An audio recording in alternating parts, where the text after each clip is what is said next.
Good morning, everyone. Let's do some prayers before our reading from Yoga Vishishta.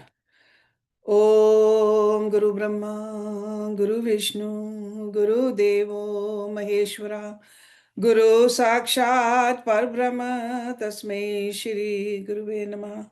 Om Bhur Swaha Tatsavitra Vargo Devasya Dhimahi Diyo Yo Nah Prachodayat Asto Ma Sadgamya Tamso Ma Jyotirgamya Mrityurma Amritam Gamya Om Sehna Sehna Bhunaktu Saviryam Karvavai तेजस्विनावधीतमस्तु मा विद्विषावहै ओम शांति शांति शांति Okay, let's open our Yoga Vashishta Grantha, page number 303. So last paragraph, and the title on this sarg is Sankalp Matra hai sari सृष्टि. श्री राम ने पूछा, हे मुनीश्वर, जो सब ब्रह्म ही है तो इच्छा अनिच्छा भी उससे भिन्न ना होगी. इच्छा का उदय हो चाहे ना हो, फिर आप कैसे कहते हैं कि इच्छा का त्याग करो. वशिष्ठ जी बोले, हे राम, जिस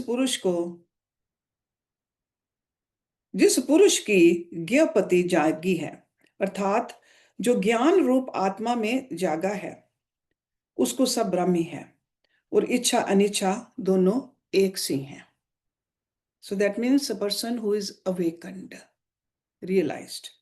इच्छा भी ब्रह्म है और अनिच्छा भी ब्रह्म है. हे राम, ज्यों ज्यों ज्ञान संवित होती है त्यों त्यों इच्छा का क्षय होता है. Okay, so इच्छा means the desires, they start going down.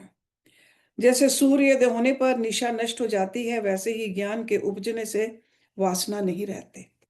हे राम, ज्ञानवान को ग्रहण या त्याग का कुछ कर्तव्य नहीं होता और उसे इच्छा अनिच्छा अभेद है.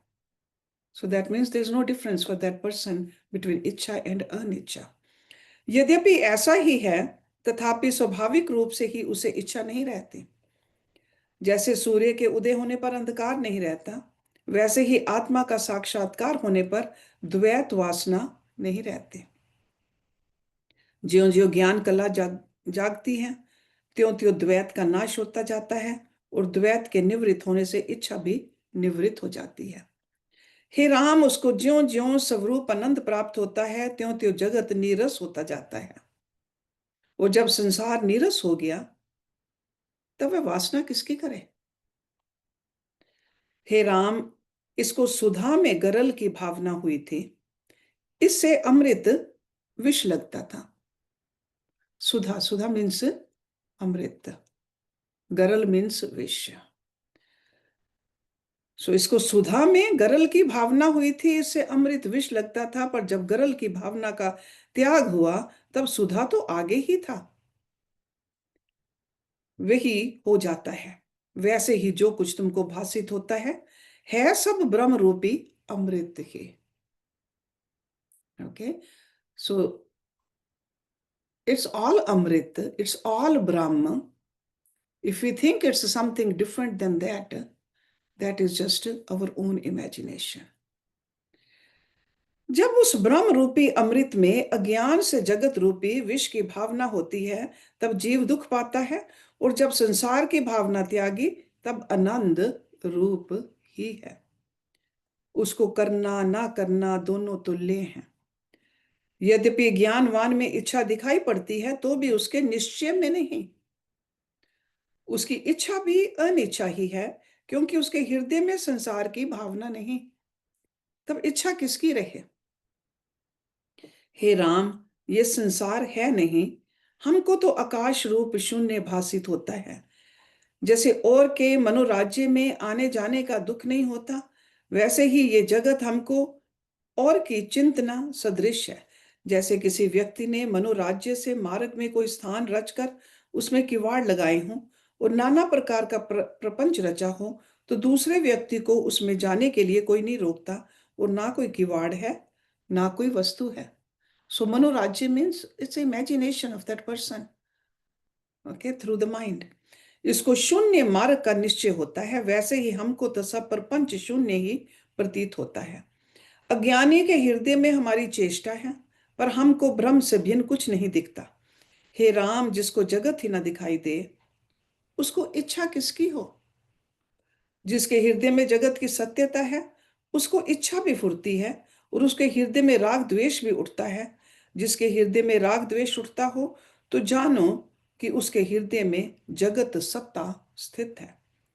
और जिसको नाना पदार्थ सहित संसार सत्य प्रतीत होता है, वह मूर्ख है। वह अज्ञान निद्रा में सोया हुआ है। जैसे निद्रा दोष से कोई स्वप्न में अपना मरण देखता है, वैसे ही जिसको ये जगत सत्य लगता है, वह दिन निद्रा में सोया हुआ है। हे राम, मैंने बहुत प्रकार के स्थान देखे हैं, जिनमें रोग और भेषज भी नाना प्रकार के हैं। सी रोग, वी नो व्हाट रोग इज, बीमारियां। व्हाट इज ए भेषज? भेषज means the remedy, the medicine. परंतु इच्छा रूपनी छुरी के घाव का भेषज नहीं देखा। So that means there is no remedy for that bite which we get from the desires. इच्छा रूपनी छुरी के घाव का भेषज नहीं देखा। वह जप तप पाठ यज्ञ दान और तीर्थ से निवृत्त नहीं होती। जितने संसार के पदार्थ हैं, उनसे भी इच्छा रूपी रोग नष्ट नहीं होता। जब आत्म रूपनी औषध की जाए, तभी उसका नाश होता है। So this is the only way. When we know the reality, when we experience it, when we realize who we are, only then the desires will diminish. अन्यथा किसी प्रकार ये रोग नहीं जाता। हे राम, जिसको ज्ञान प्राप्त होता है, उसकी इच्छा स्वाभाविक ही निवृत्त हो जाती है, पर आत्मज्ञान के बिना अनेक यत्नों से भी ना जाएगी। जैसे स्वप्न की वासना जागे बिना नहीं जाती, और अनेक उपाय करे तो भी दूर नहीं होती। हे राम, ज्यों ज्यों इच्छा क्षीण होती है, त्यों त्यों सुख की प्राप्ति होती है, और ज्यों ज्यों इच्छा की अधिकता होती है, त्यों त्यों दुख अधिक होते हैं। ये आश्चर्य है कि मिथ्या संसार सत्य भासित होता है। जैसे बालक को पेड़ में वैताल दिखता है और उससे वह भय पाता है, पर वह है नहीं, वैसे ही मूर्खता से आत्मा में संसार की कल्पना है, उससे जीव दुखी होता है। हे राम, जो कुछ स्थावर जंगम जगत दिखाई देता है, सब ब्रह्म रूप है। ब्रह्म से भिन्न कुछ नहीं, पर ब्रह्म से भिन्न भिन्न प्रतीत होता है।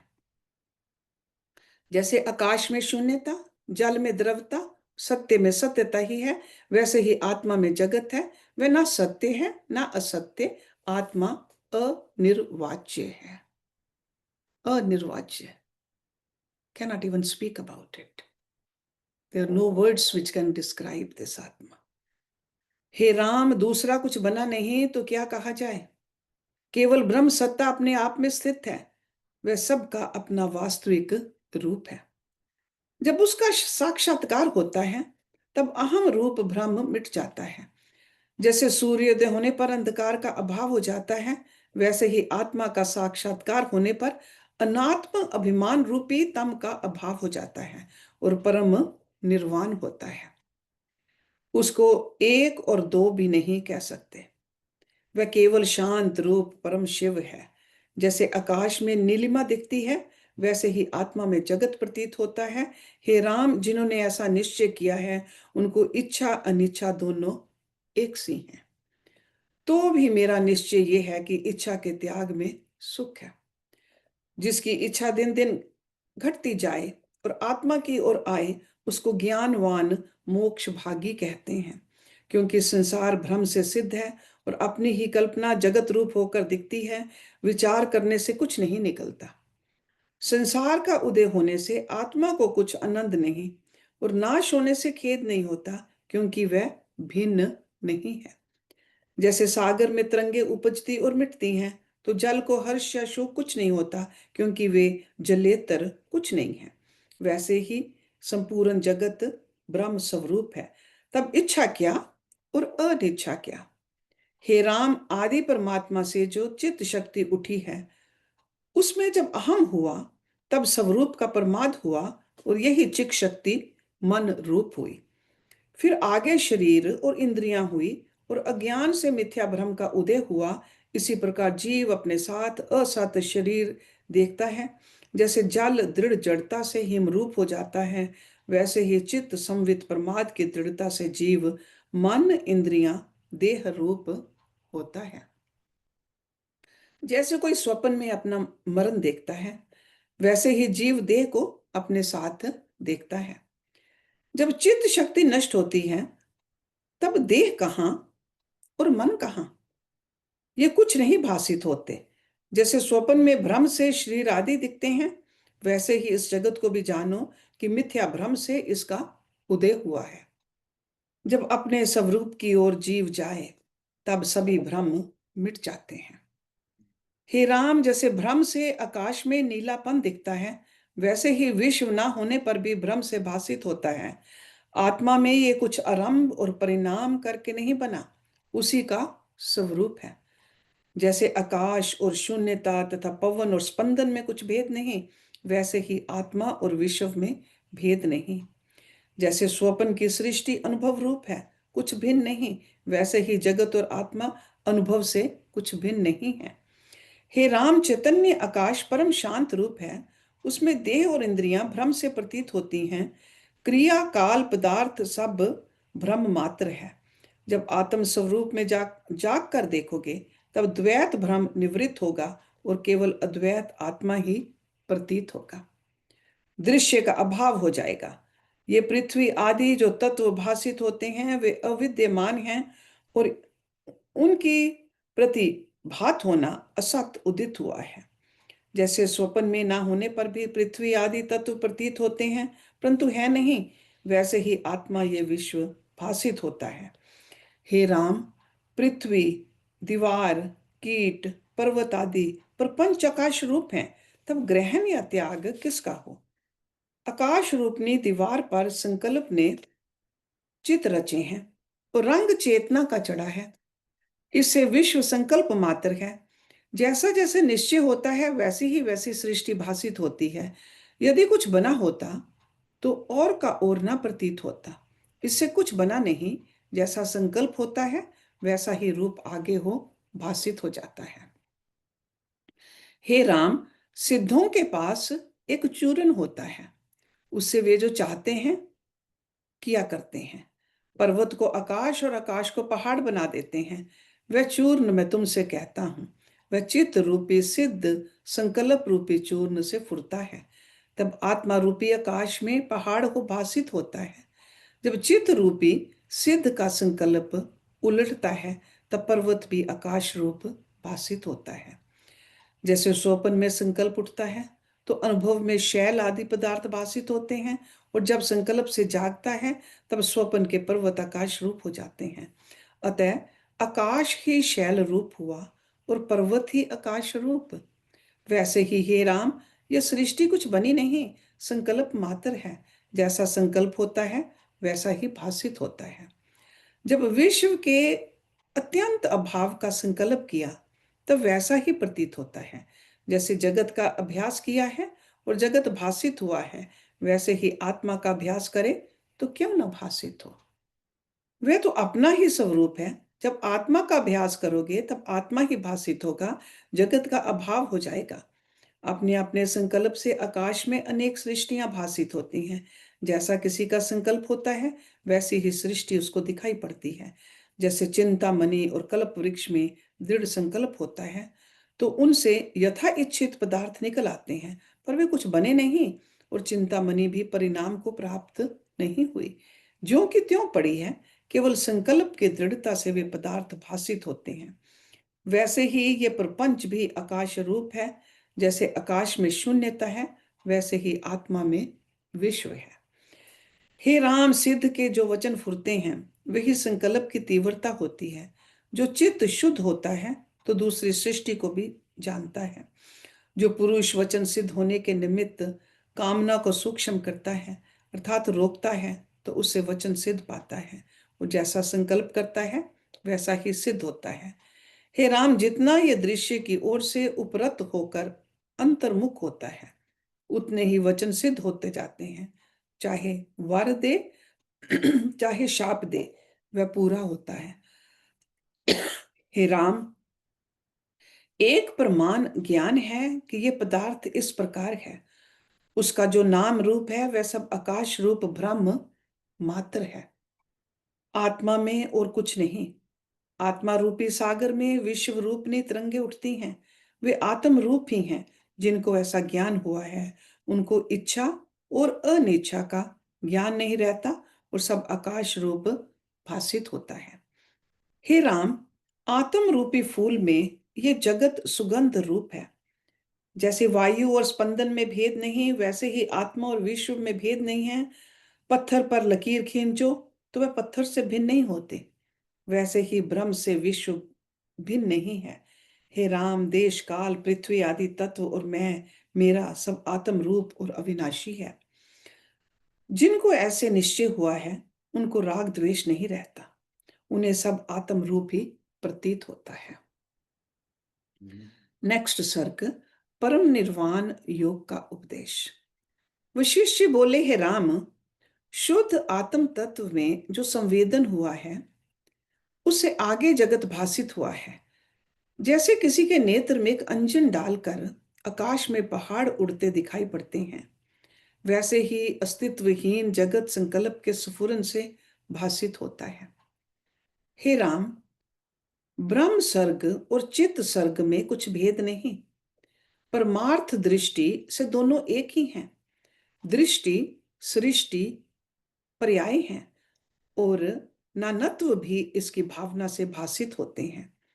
आत्मा में दूसरा कुछ नहीं बना। चित्त और चैत्य आत्मा से भिन्न नहीं, चित्त ही चैत्य होकर प्रतीत होता है। ज्ञान से इनकी एकता होती है, इसी से दृश्य भी दृष्टा रूप है।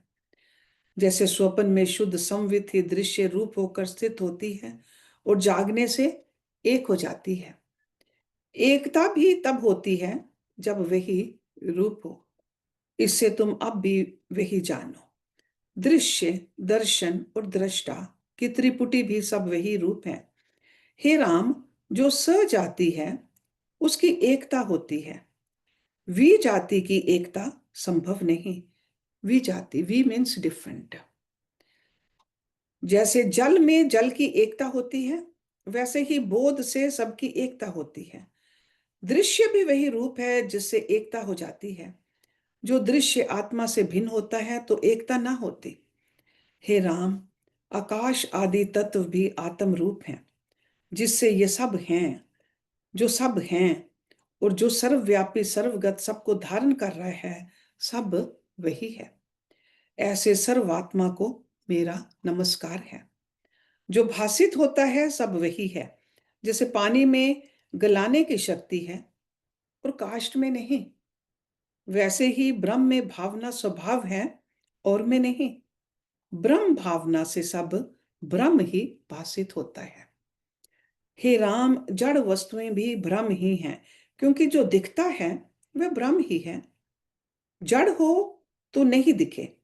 जड़ चेतना शुद्ध संवित में है, उसमें चेतन से भिन्न कुछ नहीं है।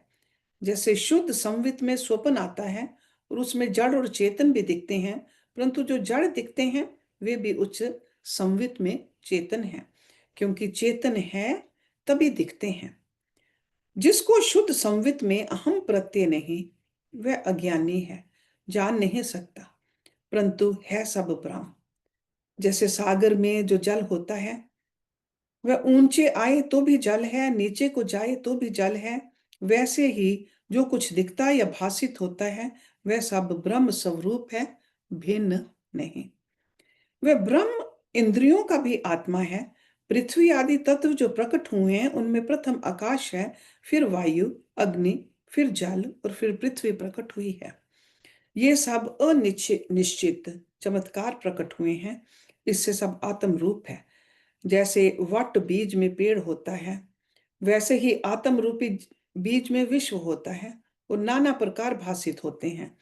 हे राम, जैसे एक बीज ही नाना प्रकार के रूप रखता है परंतु बीज से भिन्न कुछ नहीं, वैसे ही आत्म सत्ता नाना प्रकार से भासित होती है परंतु बीज की तरह परिणामी नहीं है। विश्व आत्मा का चमत्कार है, इससे उसी का रूप है। जैसे हेम में अनेक आभूषण होते हैं जो हेम से भिन्न नहीं होते, वैसे ही विश्व आत्म स्वरूप है, द्वैत नहीं, जो आत्मा से इत्र हो तो भासित ना हो। इससे जो भासित होता है वह चैतन्य रूप है। दृश्य और दृष्टा एक ही रूप है, दृष्टा ही दृश्य की तरह भासित होता है। हे राम, जैसे कोई मनुष्य तुम्हारे निकट सोया हो और उसको स्वप्न हो कि मेघ गरजते हैं और नाना प्रकार की चेष्टा होती है, तो वह सब उसी को दिखता है, तुमको नहीं दिखता। वैसे ही ये दृश्य तुम्हारी भावना में स्थित है और हमको आकाश रूप है। हे राम, चैतन्य आकाश शांत रूप है, उसमें सृष्टि नहीं बनी, और जब कुछ उपजा नहीं तो नष्ट भी नहीं होता। वह केवल शांत रूप है, पर भ्रम से जगत दिखता है। जैसे कोई बालक मनोराज्य से आकाश में पुतलियां रचे तो नभ में कुछ नहीं बना, परंतु उसके संकल्प में है, वैसे ही यह विश्व मन रूपी बालक ने रचा है। उसके रचे हुए में ज्ञानवान को शून्यता भासित होती है। हे राम, संकल्प मात्र से ही सृष्टि हुई है। जब इसका संकल्प नष्ट होता है तब शांत पद शेष रहता है। निरहंकार सत्ता मात्र असत की तरह स्थित है। फिर उसी चिन्ह मात्र अद्वैत में अहंता करके जगत भासित होता है। जब अहम भाव उठता है तब विश्व भासित होता है, और जब स्वरूप का साक्षात्कार होता है तब अहंता रूप ब्रह्म जाता रहता है। जब अहमता रूप भ्रम मिट जाता है तब विश्व और इच्छा का भी अभाव हो जाता है। इससे ज्ञानी को इच्छा कोई नहीं रहती। जब परिच्छिन्न रूप अहमता का क्षय होता है तब जीव उस पद को प्राप्त होता है। उसके सामने अनिमा आदि सिद्धियां भी सूखे तृण की तरह तुच्छ लगती हैं। वह ऐसा आनंद रूप है जिसमें ब्रह्मा आदि का सुख भी तृण समान लगता है। हे राम, जिसको ऐसा ब्रह्मानंद का पद प्राप्त हुआ है उसको फिर किसी की चाह नहीं रहती। मारने वाले विष आदि पदार्थ उसको मृतक नहीं करते, जिलाने वाले पदार्थ अमृत आदि जिलाते नहीं, केवल निर्वाण पद में उसकी स्थिति है।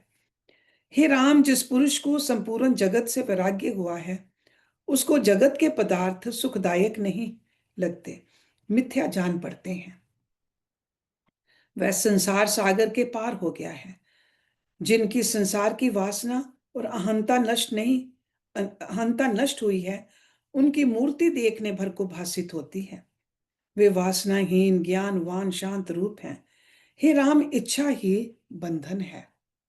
जब इच्छा का अभाव हो तब आनंद हो।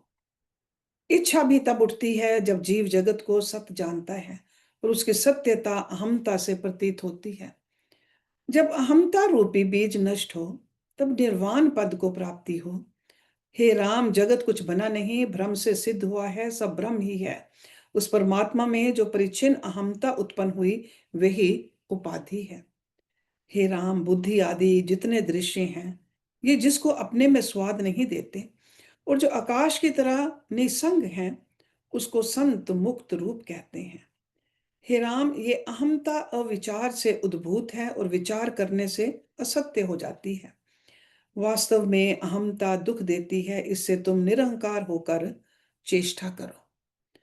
जैसे यंत्र की पुतली अहम अभिमान से रहित चेष्टा करती है, वैसे ही तुम निरहंकार होकर चेष्टा करो और अपने स्वरूप में स्थित हो। तब व्यवहार और अव्यवहार तुमको एक सा हो जाएगा। जैसे पवन को स्पंदन निस्पंदता दोनों एक से होते हैं, वैसे ही तुमको भी हो जाएंगे और अहंकार से मुक्त तुम्हारी चेष्टा होगी। अहमता ही दुख है, जब अहमता का नाश होगा तब तुम शांत निर्मल और अनाम्य पद को प्राप्त होगे, जो सब पदार्थों का अधिष्ठान है और सबका अपना रूप है। उसमें ना कोई सुख है ना दुख है, ना कोई इंद्रियों का विषय है, वह परम शांत रूप है। नेक्स्ट सर्ग, वशिष्ठ गीता। अपने स्वभाव में स्थित होना परम कल्याण। वशिष्ठ जी बोले, हे राम, जो ज्ञानवान पुरुष है वह निरावर्ण अर्थात दोनों अवर्णों से रहित है। एक असत्वपादक अवर्ण है और दूसरा अभानापादक अवर्ण। जब आत्म ब्रह्म की सत्यता हृदय में ना भासित हो, वह असत्वपादक है। और जब आत्मा की सत्यता हृदय में भासित हो परंतु दृढ़ प्रत्यक्ष ना भासित हो, तो वह अभानुपादक अवर्ण है। असत्वपादक अवर्ण अज्ञानी को होता है और अभानुपादक अवर्ण जिज्ञासु को। पर ज्ञानी को ये कोई अवर्ण नहीं रहते। ओके, सी अवर्ण means some kind of a covering. So all the covering has been removed for ज्ञानी। सो ज्ञानी को ये कोई अवर्ण नहीं रहते। सो नीदर असत्वपादक नॉर अभानुपादक। इससे वह निरावर्ण, शांत रूप, आकाशवत, निर्मल और निरअलम होता है। वह किसी गुणत्व के आश्रित नहीं होता। उसका एक द्वैत भ्रम नष्ट हो जाता है क्योंकि उसने आत्म रूपी तीर्थ में स्नान किया है, जो अपावन को भी पावन कर देता है। जिस पुरुष ने शरीर में आत्मा का दर्शन किया है, उसका शरीर भी पावन हो जाता है। पावन मीन्स पवित्र। ऐसे पुरुष को शरीर की सत्यता नहीं रहती और संसार भी नहीं रहता। आत्मा का साक्षात्कार होने से सब इच्छाएं नष्ट हो जाती हैं और सब ब्रह्म ही दिखाई पड़ता है। द्वैत कुछ नहीं रहता, सब आत्म स्वरूप है, पर उसमें संकल्प से विविध प्रकार की सृष्टि भासित होती है। हे राम, तुम संकल्प की ओर मत जाओ, क्योंकि चित्त की वृत्ति क्षण क्षण में परिवर्तित होती है और अनंत योजन पर्यंत चली जाती है। जो उसका अनुभव करने वाली सत्ता मध्य में है और जिसके आश्रय से वह जाती है, वह चिन्ह मात्र तुम्हारा स्वरूप है। जब तुम उसमें स्थित होकर देखोगे, तब अहम या इच्छा फुरने से भी ब्रह्म सत्ता भासित होगी। हे राम, यह संवित सदा प्रकाश रूप चित्त के क्षोभ से रहित और द्वैत रूप विकार से रहित शुद्ध है। जितने प्रकाश हैं उनके विरोधी भी हैं। जैसे दीपक का विरोधी पवन है जो निर्वाण करता है, सूर्य का विरोधी केतु है जो उसे घेर लेता है। महाप्रलय में सब प्रकाश तिमिर रूप हो जाते हैं, पर आत्म प्रकाश नित्य स्थित है। वह तिमिर को भी प्रकाशित करता है और सदा ज्ञान रूप एक रस है। उसको त्याग कर और किसी की ओर ना लगना। हे राम, सब दृश्य असत्य हैं, जैसे रस्सी में सर्प और सीपी में रूपा कल्पित हो। जब तुम जाग कर देखोगे, तब सबका अभाव हो जाएगा। जैसे वंध्या के पुत्र के रूप का अभाव है, वैसे ही सब विश्व मिथ्या भासित होगा, क्योंकि वह है ही नहीं। भ्रम मात्र स्वप्न की तरह अविचार सिद्ध है। विचार करने से वह आत्मा ही है, भिन्न नहीं। जैसे स्वप्न की सृष्टि अनुभव से भिन्न नहीं होती, वैसे ही ये आत्म स्वरूप जगत भी ज्ञान मात्र है। सब अहम मम देह इंद्रिय आदि भी ज्ञान मात्र हैं। दृश्य कुछ दूसरी वस्तु नहीं। जब ऐसे निश्चय करोगे, तब विगत शोक मोह होगे और तुम्हें परमात्म सत्ता ज्यों की त्यों भासित होगी। जैसे सागर में तरंगे उठें, वैसे ही आत्मा में दृश्य उठता है। वह उसका रूप है और जो भिन्न भासित हो वह असत है। सब सृष्टि इस मनुष्य के हृदय में स्थित है, पर अज्ञान से बाहर भासित होती है। जैसे स्वप्न की सृष्टि अपने भीतर होती है और अपना स्वरूप होती है, पर निद्रा दोष से बाहर जान पड़ती है। और जब दृष्टा जागता है, तब अपना स्वरूप भासित होता है। वैसे ही जागृत सृष्टि भी विचार करने से अपने अनुभव में भासित होती है। इससे स्थिर होकर देखो कि ये आत्मा सर्वदा जागती हुई ज्योति है। उसको त्याग कर और किसी के लिए यत्न करना व्यर्थ है। हे राम, अपने अनुभव में स्थित होने में क्या कष्ट है? जो इसे कठिन जानते हैं वे मूढ़ हैं और उनको धिक्कार है, क्योंकि वे गोपद को समुद्र सदृश अपार और दुस्तर जानते हैं। उनसे बड़ा और कौन मूर्ख है? अनुभव में स्थित होना गोपद के गर्त को नांगने की तरह सुगम है।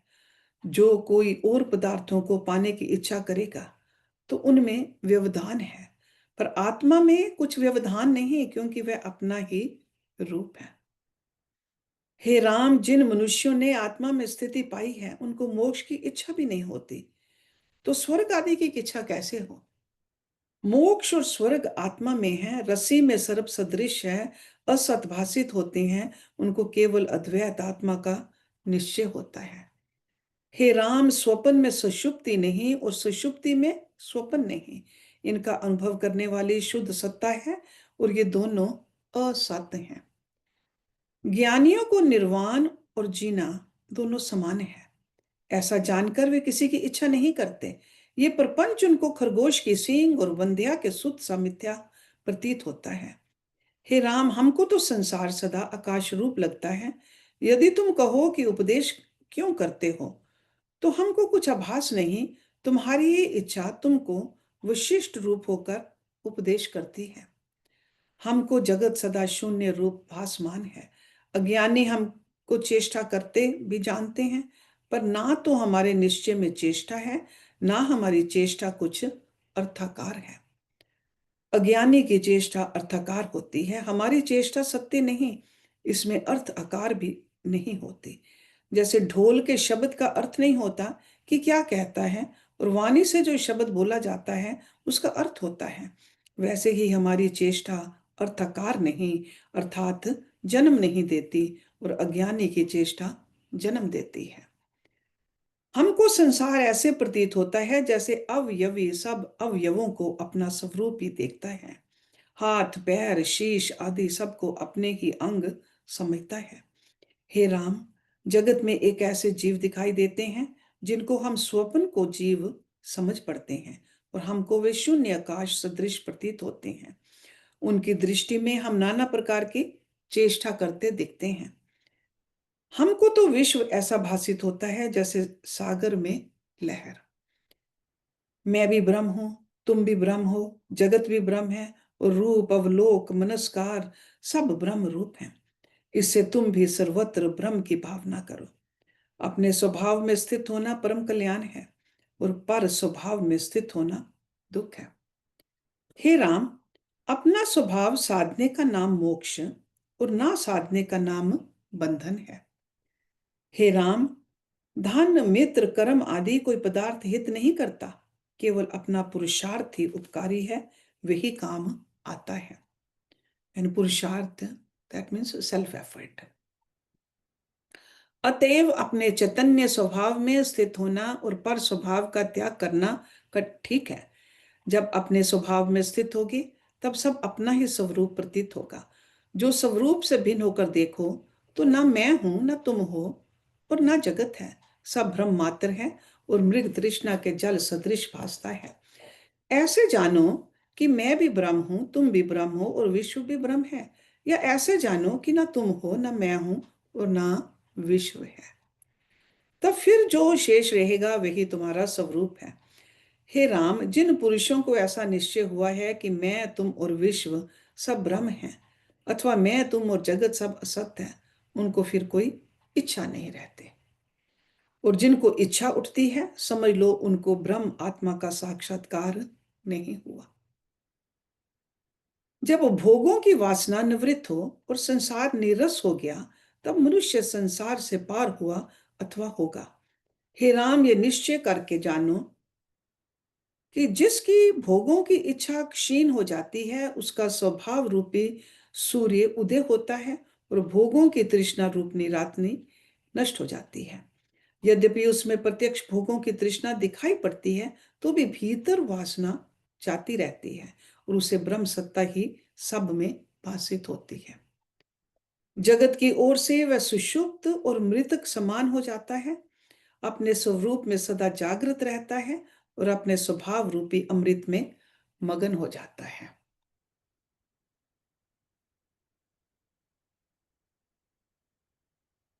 नेक्स्ट सर्ग। विशिष्ट गीता से continuation of the previous one है, आत्मा के सम्यक ज्ञान से भ्रम की निवृत्ति।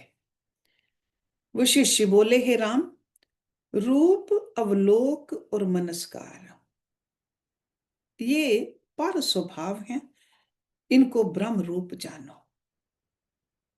के रूप वी ऑलरेडी नो। अवलोक, अवलोक is when we look at something seriously, ध्यान से देखना। ओके, एंड मनस्कार, मनस्कार word is for creativity. So पर स्वभाव क्या है, ब्रह्म स्वरूप क्या है, ये भी सुनो। हे राम, तुम्हारा स्वरूप शुद्ध आकाश है, और उसमें जो रूप, अवलोक और मनस्कार दिखते हैं वे माया से उद्भूत हैं। Okay, so they have origin from maya. माया स्वभाव से पर स्वभाव है, परंतु इसका अधिष्ठान आत्म सत्ता है, इससे आत्म स्वरूप है। आत्मा को जानने से इसका अभाव हो जाता है। हे राम, जब ज्ञान होता है तब जगत स्वप्नवत हो जाता है और उसकी सत्ता कुछ नहीं भासित होती। जब दृढ़ता होती है तब सुषुप्त हो जाता है, इनका भाव भी नहीं रहता। तुरीयावस्था में स्थित होता है। जब जीव तुरीय अतीत होता है तब अभाव का भी अभाव हो जाता है और परम कल्याण रूप सत्ता समान पद को प्राप्त होती है, जो आदि अंत रहित परम पद है। ऐसा मैं ब्रह्म स्वरूप, परम शांत रूप और निर्दोष हूं। सब विश्व भी ब्रह्म रूप है। मुझको सदा यही निश्चय है और ऐसा भाव हृदय में नहीं उठता कि मैं विशिष्ट हूं। मेरा परिच्छिन्न अहंकार नष्ट हो गया है, इससे मैं निहंकार पद में स्थित हूं। जब तुम ऐसे होकर स्थित होगे तब परम निर्मल रूप हो जाओगे। जैसे शरतकालीन आकाश निर्मल होता है, वैसे ही तुम भी शोभित होगे। हे राम, मानव को कैसे बंधन होता है जिससे वह आत्म पद को नहीं प्राप्त होता, ये भी सुनो। प्रथम धन और गृह का बंधन है, दूसरा भोग की तृष्णा, और तीसरा बांधवों का बंधन है। बांधव रिश्तेदार, जिनको इन तीनों की वासना होती है उसको धिक्कार है। ये वासना बड़ी अनर्थकारिणी है, ये भोग महारोग है। बांधव दृढ़ बंधन रूप है और अर्थ प्राप्ति अनर्थ का कारण है। इससे इस वासना को त्याग कर आत्म पद में स्थित हो। ये जगत भ्रम मात्र है, इसकी वासना करना व्यर्थ है, इसको सत्य ना जानना। ये जो तुमको संग और मिलाप प्रतीत होता है वह ऐसा है जैसे बैठे हुए स्मरण आए कि मैं अमुक से मिला था, तो उसकी वह प्रतिमा प्रत्यक्ष हृदय में भासित होती है। जैसे संकल्प से मन में नगर रच लिया तो उसमें मनुष्य आदि के चित्र भासित होने लगते हैं, वैसे ही इस जगत को भी जानो। हे राम, तुम, मैं और ये विश्व भ्रम मात्र और संकल्प नगर के समान है। जैसे भविष्यत नगर की रचना है वैसे ही ये जगत है। कर्ता, क्रिया और कर्म जो भासित होते हैं वे भी भ्रम मात्र हैं। केवल आत्म सत्ता ही अपने आप में स्थित है। आत्म रूपी व्योम में ये विश्व पुतलियों के समान है और संकल्प से ही प्रत्यक्ष हुआ है। वास्तव में केवल शांत रूप आत्म तत्व है। हे राम, जो पुरुष स्वभावनिष्ठ है उनको आत्म तत्व ही भासित होता है, और जिनको आत्म तत्व का प्रमाद है उनको नाना प्रकार का जगत भासित होता है। पर आत्मा में यह जगत कुछ आरंभ परिणाम से नहीं बना। जैसे रवि रश्मियों में अज्ञान से जल आभास होता है, वैसे ही आत्मा में अज्ञान से जगत की प्रतीति होती है। जब आत्मा का सम्यक ज्ञान हो तब जगत का भ्रम निवृत्त हो जाता है, जैसे रवि रश्मियों के हटने से जल का भ्रम दूर हो जाता है। So next week will look at the next सर्ग, कर्ता, क्रिया और कर्म भी आत्म स्वरूप। ओम पूर्णमदा पूर्णमिदं पूर्णात् पूर्णमुदच्यते पूर्णस्य पूर्णमदाय पूर्णमेवावशिष्यते। ओम शांति शांति शांति। Thank you very much for joining.